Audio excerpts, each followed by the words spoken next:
आर्थिक क्षेत्र से अधिक आवश्यक सामाजिक क्षेत्र में पब्लिक प्राइवेट पार्टनरशिप का है, जिसमें मैंने थोड़ा बहुत काम किया शिक्षा सचिव के रूप में। जब मैं शिक्षा सचिव बना तो मुझे बहुत शिक्षा का अनुभव नहीं था। तो कई लोगों ने मुझे राय दी कि साहब England, Finland, Holland, Scotland, New Zealand में जाके आप देखिए, अच्छा काम। तो मैंने वो ना करके मैंने सोचा मदरलैंड को देखा जाए, मातृभूमि में देखा जाए क्या काम हो रहा है। तो अपने आरंभिक दौर में 3-4 महीने में मैंने करीब 24 राज्यों का भ्रमण किया। और इन राज्यों में मैं सिर्फ राज्य के हेडक्वार्टर पर नहीं गया, कैपिटल पर नहीं गया, इंटीरियर एरिया में गया।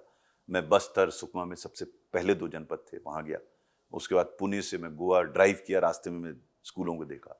श्रीनगर से लेह में गया, रास्ते में इंटीरियर एरियाज में रोड से गया और नेशनल हाईवे से नहीं, इंटीरियर एरियाज में देखा। तो मैंने अनुभव किया कि बहुत से अच्छे मॉडल हैं जहां पे सिविल सोसाइटी ऑर्गेनाइजेशंस, एनजीओज के साथ मिलके सरकार बड़ा अच्छा काम कर रही है, बहुत अच्छा काम कर रही है। तो यहां आके, दिल्ली आके फिर मैंने 110 ऐसे मॉडल्स आइडेंटिफाई किए इन 24 विजिट्स में, और उनको दिल्ली बुलाया, समझा कि कैसे पब्लिक प्राइवेट पार्टनरशिप में पब्लिक और प्राइवेट सेक्टर काम कर रहे हैं सामाजिक क्षेत्र में, एजुकेशन के क्षेत्र। मुझे बताया गया हेल्थ के क्षेत्र में भी हो रहा है बहुत अच्छा काम, लेकिन चूंकि मैं शिक्षा सचिव था इसलिए मैंने उनमें देखा। उनमें से फिर मैंने 24 मॉडल्स उठाए और उनको वापस प्रदेशों में ले गए बताने के लिए कि पब्लिक प्राइवेट पार्टनरशिप से बहुत बड़ा काम हो सकता है। एक उदाहरण आपको बताना चाहूंगा, कई उदाहरण हैं लेकिन एक उदाहरण अवश्य बताना चाहूंगा जिसका विवरण मैंने ethical dilemmas of civil servant में भी किया है। मैं एक स्कूल था, पस्तेपाड़ा एक जगह है महाराष्ट्र में, थाने डिस्ट्रिक्ट से करीब 100 किलोमीटर से अधिक दूर ट्राइबल एरिया में। मुझे बताया गया एक प्राइमरी स्कूल है, वहाँ पे बिजली नहीं है लेकिन अच्छा काम हो रहा है। तो मैंने कहा चल के देखते हैं। मैं गया स्कूल में, घुसा तो संदीप गुंड उनके प्रिंसिपल मास्टर थे, एक ही मास्टर थे वहाँ पर। उन्होंने मुझे रिसीव किया और ले गए अंदर। अंदर जाके मैंने देखा कि हर बच्चे के पास टैबलेट था। तो मैंने कहा भैया तुम इसको चार्ज कैसे करते हो, यहाँ तो बिजली नहीं है। तो स्कूल के पीछे ले गया, 2 कमरे का स्कूल था, पीछे ले गया, उसने फोल्डेबल सोलर पैनल्स दिखाए जिससे वो बैटरी चार्ज करता था, बैटरी से इनको चार्ज करता था। मेरा दूसरा प्रश्न भी ये था, ये बताओ यार तुम ये चार्ज करते हो लेकिन पैसा कहाँ से आया टैबलेट खरीदने का? बोला सर जब मैं यहाँ आया था तो यहाँ 40-50 बच्चे थे, कुछ आते थे कुछ नहीं आते थे स्कूल। तो मेरे पास एक सेकेंड हैंड लैपटॉप था, जहाँ मैं रहता था वहाँ थोड़ा इंटरनेट आता था, तो वहाँ से मैं कुछ डाउनलोड कर लेता था एजुकेशनल वीडियोस, और यहाँ बच्चों के सामने चलाता तो बच्चे चारों तरफ इकट्ठे होकर बैठ जाते तो देखते थे, बड़े खुश होते थे।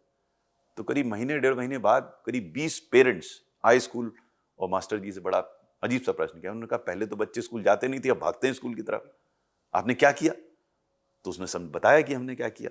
फिर उसने देखा जब ये पेरेंट्स जो हैं ये काफ़ी इंटरेस्टेड हैं, तो उनसे अनुरोध किया, ये सब गरीब लोग थे, उनसे अनुरोध किया कि आप लोग 500-500 रुपये दे सकते हैं।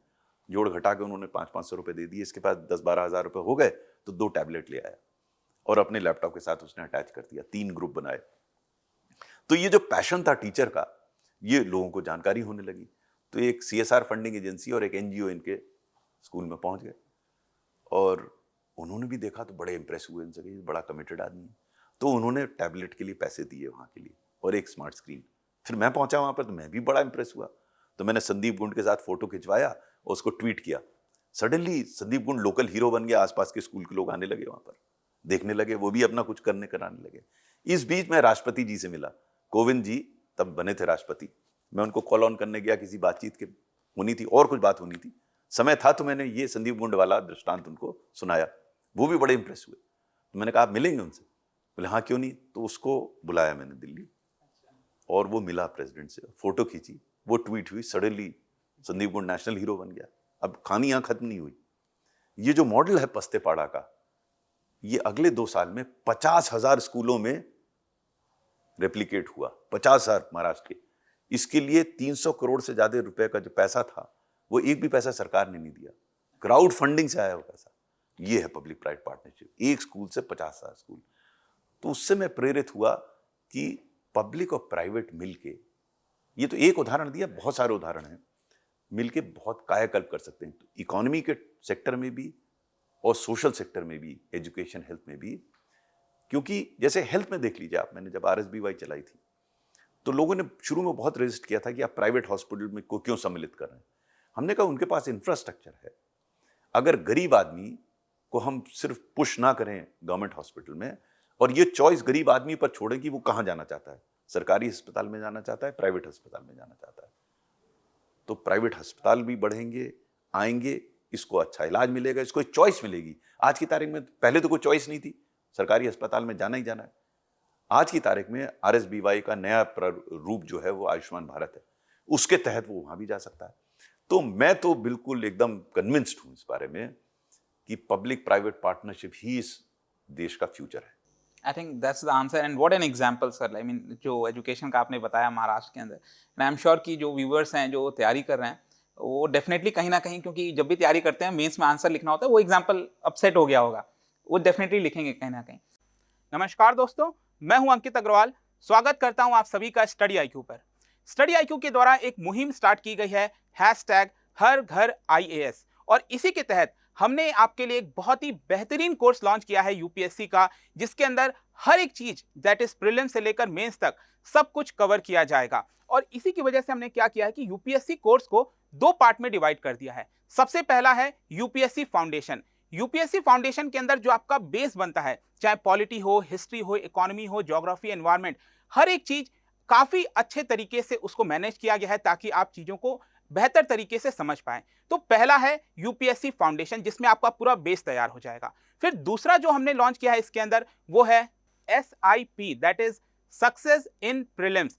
इसके अंदर क्या किया जाएगा कि हर साल जो UPSC का कोर्स होता है उसको अपडेट किया जाएगा, चाहे कोई भी सब्जेक्ट हो, इकोनॉमी, हिस्ट्री, ज्योग्राफी, कोई भी हो, उसमें आपका हर साल जो है चीजें जो अपडेट होती हैं करंट अफेयर्स से रिलेटेड, वो सारी चीजें सक्सेस इन प्रीलिम्स में कवर की जाएंगी। जैसे कि फॉर एग्जांपल मेरे द्वारा जो इकोनॉमी का होता है, जो पूरे साल का करंट अफेयर्स होता है, वो मैं उसके अंदर कवर करने वाला हूं।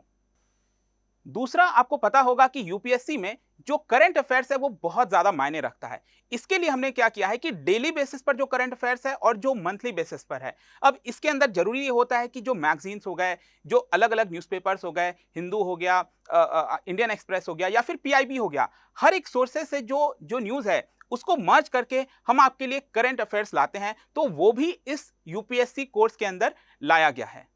नेक्स्ट, आपके लिए जो स्पेशल चीज है इसके अंदर, जो कि काफी यूनिक है स्टडी IQ की तरफ से, वो है लाइव डाउट सेशन। तो आपका कोई भी अगर डाउट होता है, चाहे किसी भी सब्जेक्ट में हो, करंट अफेयर से रिलेटेड हो, तो लाइव डाउट सेशन के माध्यम से जो एक प्रॉपर मेंटरिंग होती है, जिसमें आपके पूरे डाउट सॉल्व किए जाते हैं, वो सारी चीजें की जाएंगी। और ये सारा जो कोर्स है दोस्तों, वो है आपका 2 लैंग्वेजेस में। बेसिकली एक प्रॉपर जो इंग्लिश है, प्योर इंग्लिश में आपको मिल जाएगा। दूसरा इंग्लिश में, मतलब कि जो पावर पॉइंट प्रेजेंटेशन होता है, जो चीजें लिखी होती हैं, वो इंग्लिश में होंगी। लेकिन ज्यादातर आपको पता है कि हमारे देश में जो लोग अच्छे से समझना चाहते हैं टॉपिक को, उनको इंग्लिश, मतलब कि हिंदी और इंग्लिश का जो मिक्सचर होता है, वो वाला भी लैंग्वेज आपको मिल जाएगा। तो कोई भी आप इसमें से चूज कर सकते हैं। और फाइनली, आपके जितने भी नोट्स होते हैं, पावर पॉइंट प्रेजेंटेशंस होते हैं, वो सारी चीजें आपको उसी ऐप के अंदर, या फिर अगर आप वेबसाइट से पढ़ना चाहते हैं, सब कुछ मिल जाएगा दोस्तों। और जाने से पहले मैं आपको एक इंपॉर्टेंट चीज बता दूं कि अगर आप इस कोर्स को परचेज करना चाहते हैं बहुत ही कम दाम पर, लिमिटेड टाइम ऑफर है आज और कल के लिए, 21 अप्रैल एंड 22 अप्रैल, 2 दिन का ये पूरा बहुत कम दाम पर कोर्स लॉन्च किया गया है, जस्ट 9999। तो 10,000 में ये कोर्स है। आपको कोड इस्तेमाल करना है UPSC कोर्स। अगर आप कूपन कोड डालेंगे ऐप के ऊपर या फिर वेबसाइट पे, तो आपका ये कोर्स सिर्फ 9999 में मिल जाएगा। So wish you all the best. Thank you so much.